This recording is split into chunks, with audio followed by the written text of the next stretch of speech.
What an excellent presentation, and in fact, conference, I would say, in terms of what I have heard.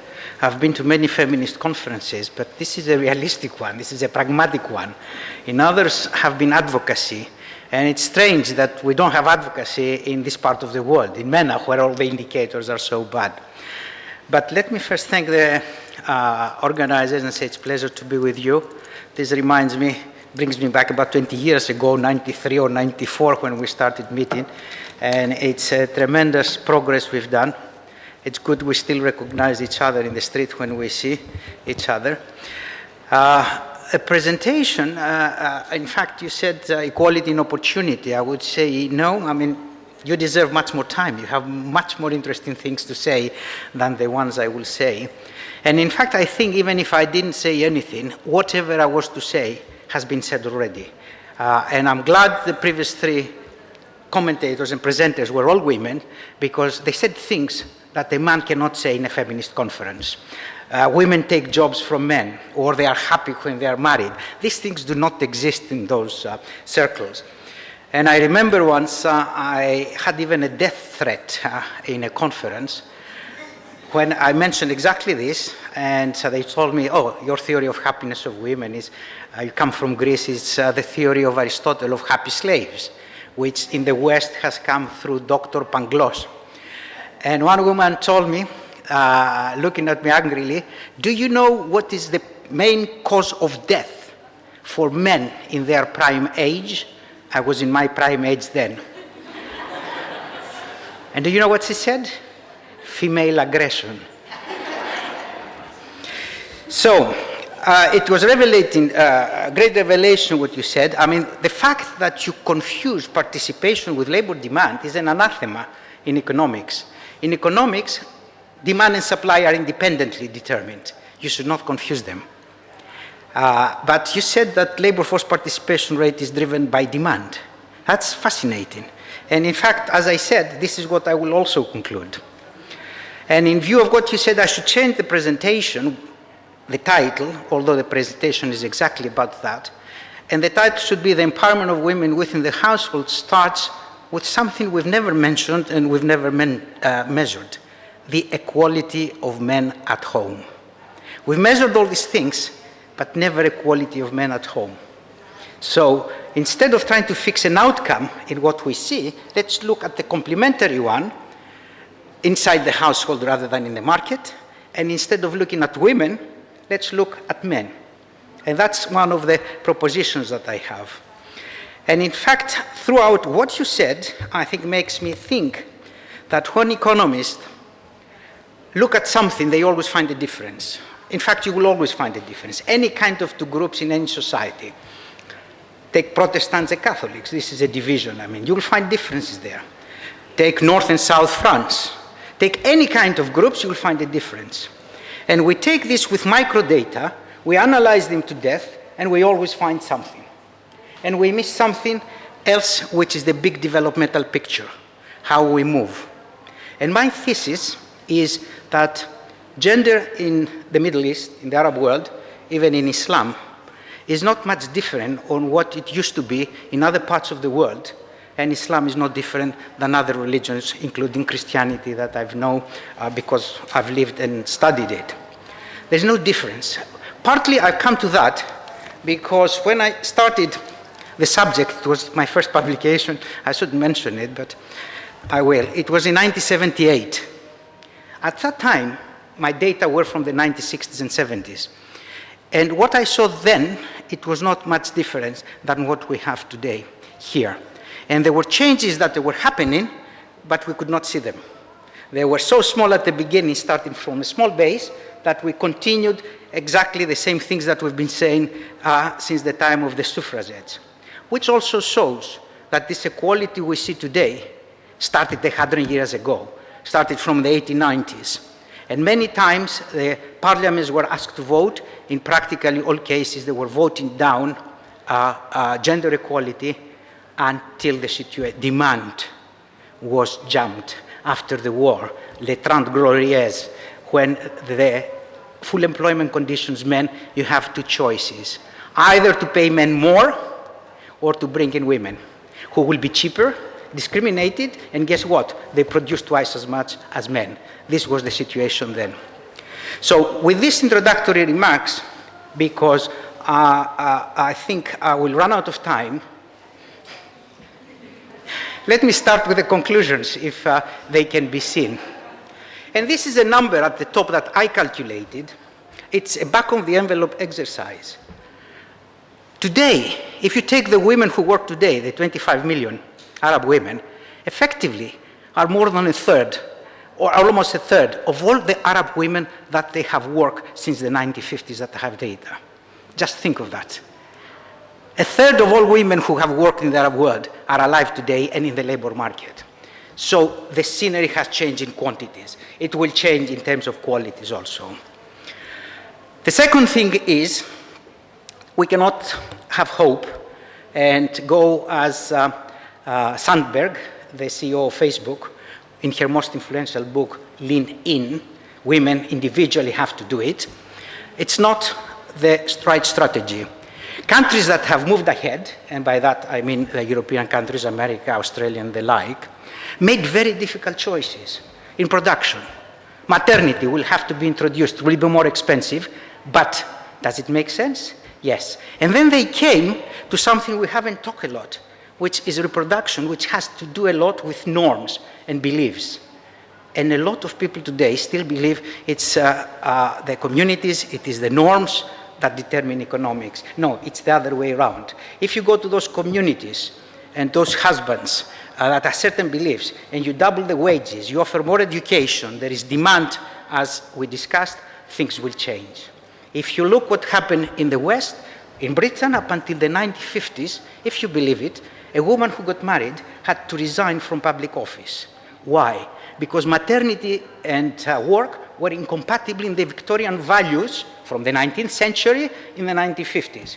When were these values abandoned? When women started going to the labor market.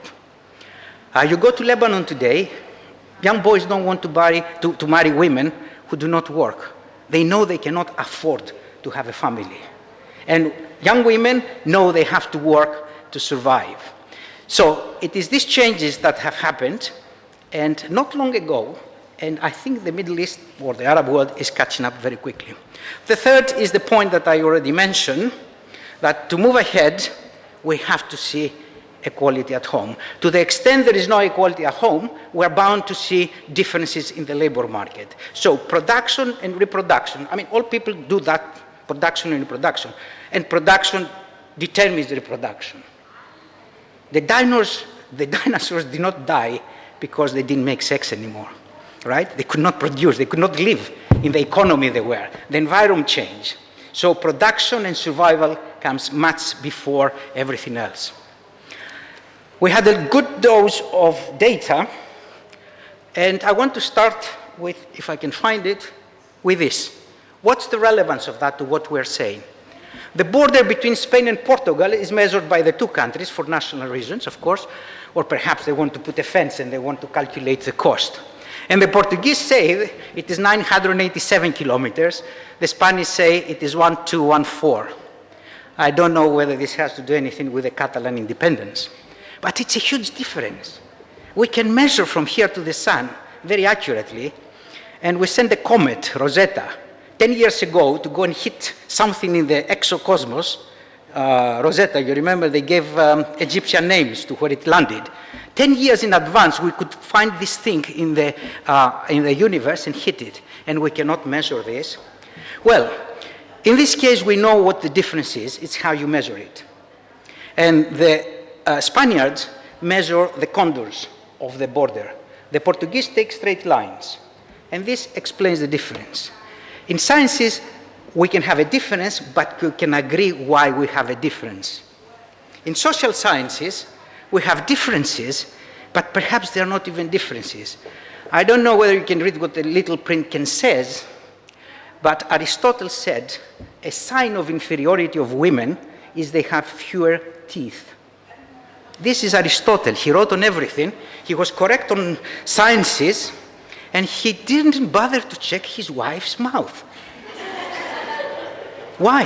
because I presume at the time teeth was an indication of superiority. There were no dentists. So the more teeth you have, the better you are. Therefore, women should have fewer. So he didn't bother to check that, and it was a sign of superiority. So one thing is, let's get the facts right. Now let's get these facts. This is a fact. I mean, Susan mentioned it. The MENA in statistics that she's doing for OECD, and it is universally quoted. Only 1 in 5 women work. Female unemployment, youth unemployment rate is more than double that for men, which we had it from all the speakers.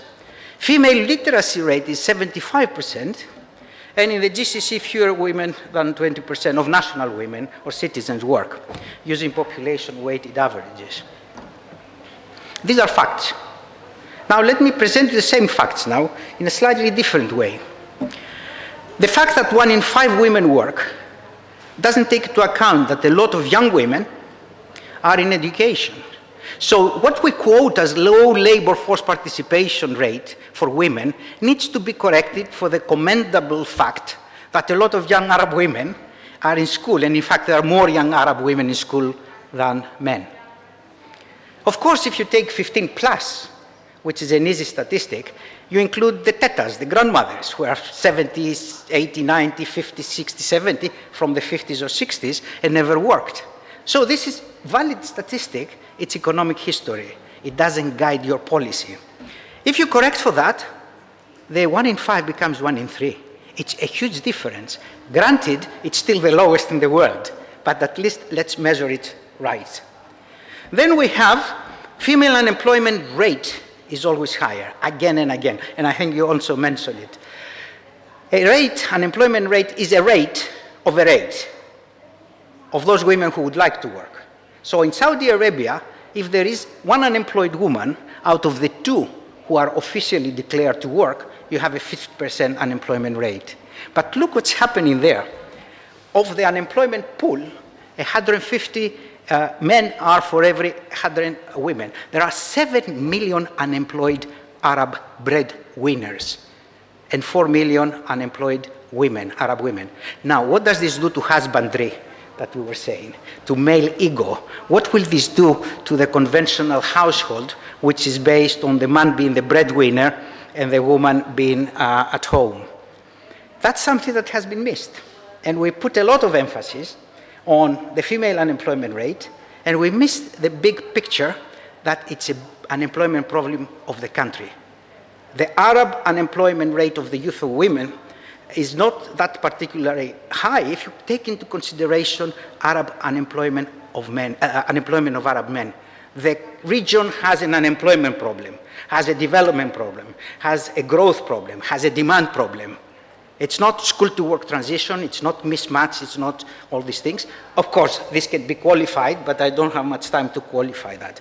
Look at the female literacy rate. It's 100% if you take young women, 20 to 25 or 25 to 29. Okay, plus minus, Mauritania or Somalia is not there, but you go to Qatar and 2/3 of women are in university, 2/3 of university students are women, which means 1/3 of them will have to marry down men who don't have the degrees. And guess what? I think Susan mentioned it. Half of them are never married. Why should you marry a loser? Am I on camera? Sorry. That should be eliminated. And finally, we come to something else on the use, when we refer to a region, of country and population averages. And if you use country averages, because we want to explain the performance of the countries, you get a totally different picture than if you use population-weighted averages. And this is very important because when we aggregate regionally, usually you don't have more than 8 or 10 countries, of which Egypt is always one of them and has a lot of population. And also for MENA, the World Bank and conventional statistics include Iran. So my recommendation is, depending on what you want to study, make sure whether population weight average or simply country averages is the right thing to do. So, do we have the facts right? Assume we have the facts right, we know where we are. Do we know where we want to go? Do we want 100% equality, 100% equality in all? Or put it differently, how far we are, what is the cost of not being where we should be. And, this one I just, added, it's not in my notes. That's for Stephanie, right? When they observe this negative association between female employment growth and male employment growth, over time, the male employment goes down because men retired earlier today than in the previous period, and there are disability benefits. And in development, men lose out in their employment rate. Here what I have is the US from the 1940s, and of course the male unemployment rate has gone down from 98 to 91 or 92, but look what happened to the female rate. Women did not displace men. And you would expect that because women come in, they have more education, they are more dynamic, they are paid less, so they contribute to efficiency gains, which is what my modeling at the end will show. And not only that, this is America, this is the West, these are the values. This is Kuwait. This is Kuwait from 1993 to 2006.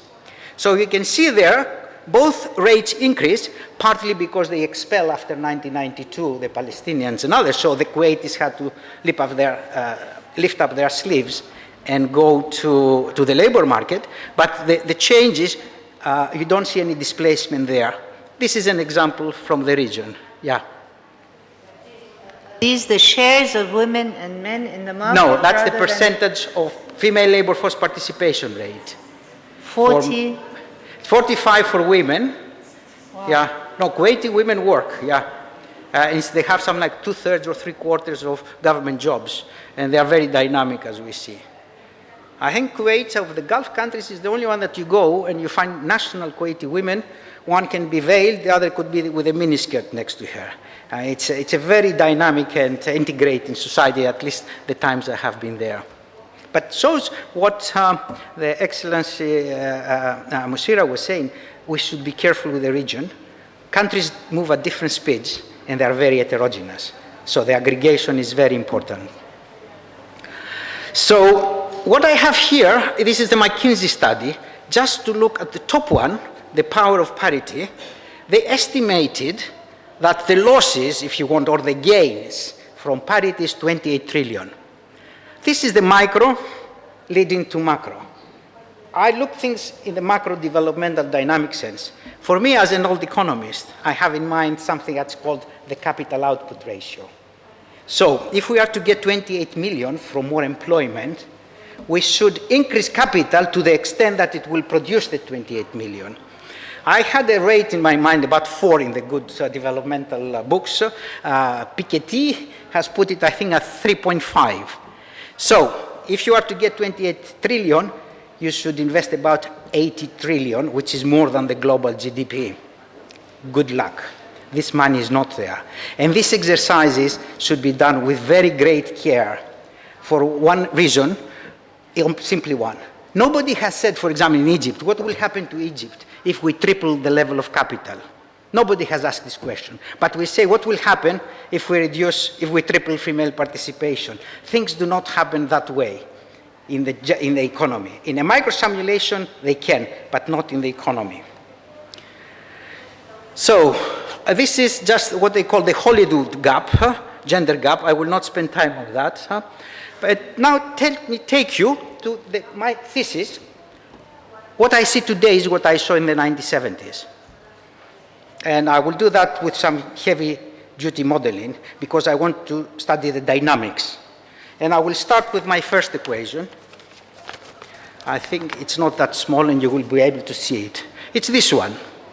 This is from the 1950s in the US. The chef does everything but cook. That's why the French say le chef de famille, right? And you are there to be a wife, right? This is not an Islamic country, right, or anything else. And not that far ago. I could read that ad when I was a child. Now, we have something else then, that the men are macho, they are from Mars, and women are Venuses, and they are very fragile, and they have to beg, including in the region. And look at this. It's said to the wives, perhaps you cannot read, that this is an advertisement for buying products for Christmas and make your house duties easier. But what it says, ask your husband to go and buy them for you. If he does not go to the store immediately, cry a little. You don't have to cry a lot, just a little, and he will go. Look at the bottom.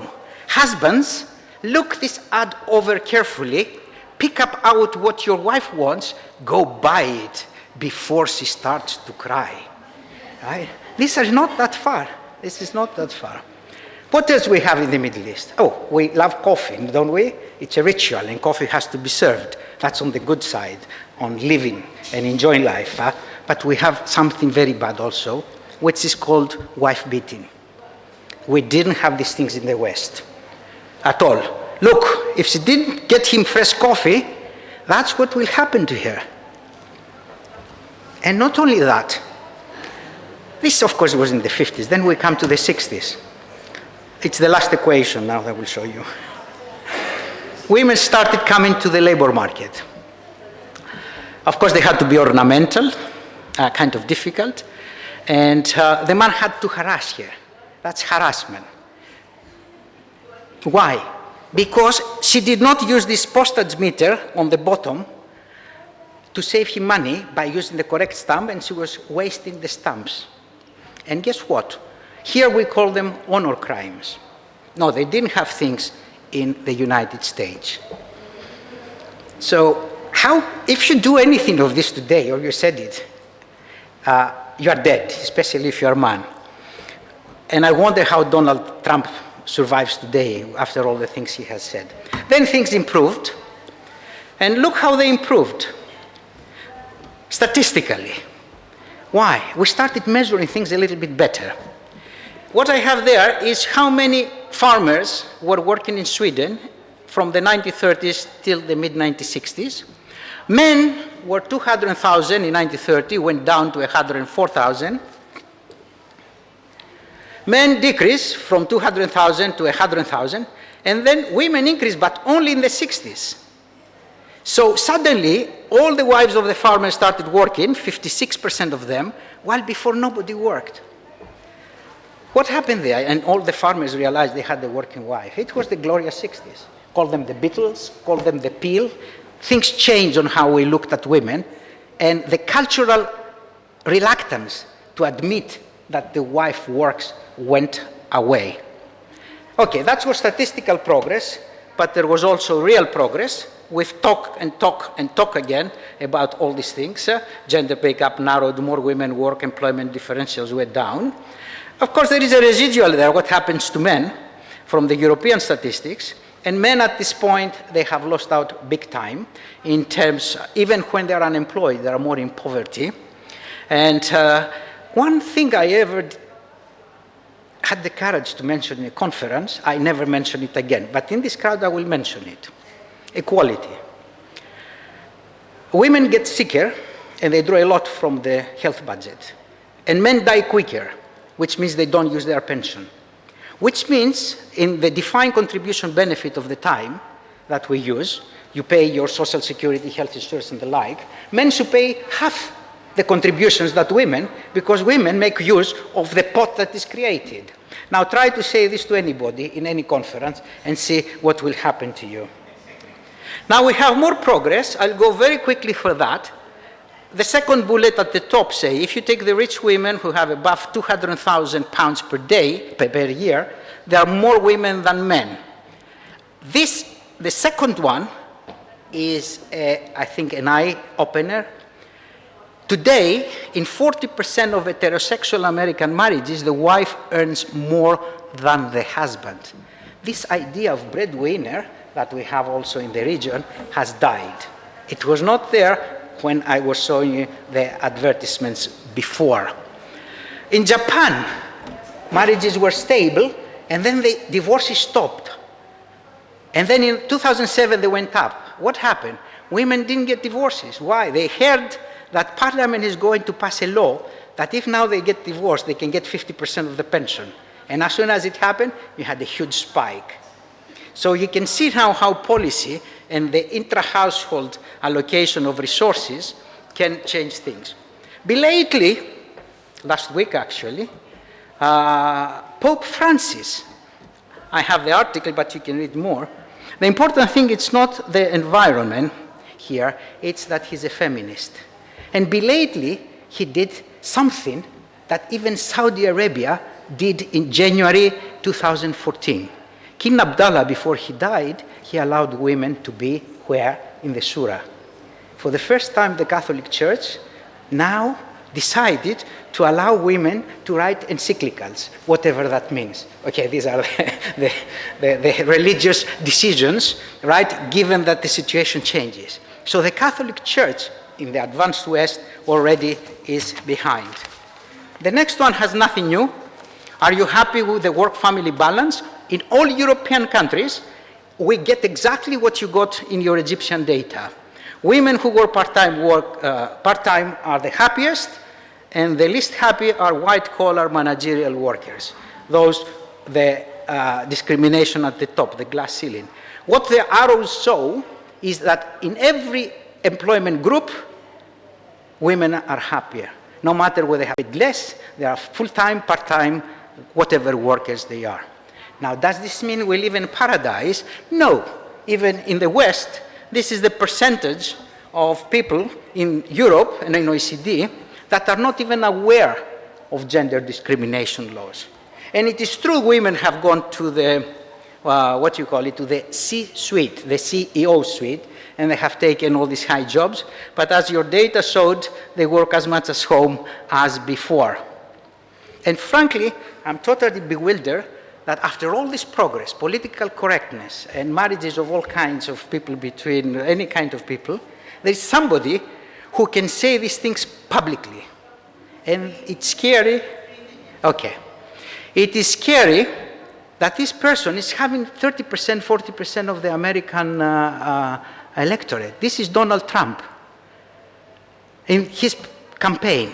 And he says this thing and he expects to win. So it's not as rosy as we would like it to be, but progress has been made. And these things are said there, so perhaps they can be said here. How did we get today? It was a long road with a lot of legislation, persistence, and nothing here.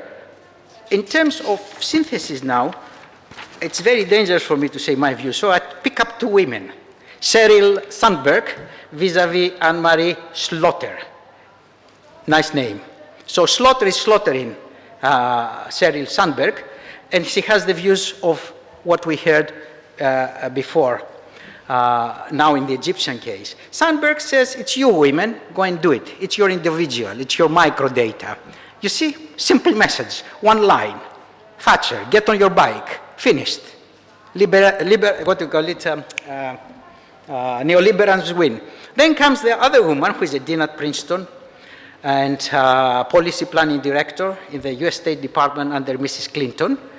And what she says is we cannot control our fate, family, careers. We're squeezed out as caretakers. The problem is the system, and what is needed is better infrastructure for care, flexible and results-driven, which is what you recommended a minute ago in your Egyptian data, subsidized care, no penalties for taking time off for family, and electing more women. This was just because she was also an employee of Mrs. Clinton when Mrs. Clinton was in the, in the State Department. Coming to the Arab region, yes, we still have this feeling that women should not be educated, but not in us. Yes, Islam has it in Afghanistan, in Pakistan, perhaps in Saudi Arabia or other countries, but not here anymore, right? And it goes back many thousand years ago. And it's true that MENA region, the wage difference, the education difference is against women, but it's not the one of the last regions. Africa and South Africa were the other countries we had seen before. And marriages, early marriages, again, MENA is only 18%, only, okay, in a relative context, and in Egypt, it's 17% of women get as child bride. It's a big number, but it has changed. It's not as high as it would be. So, let me skip a few slides. Yes, okay.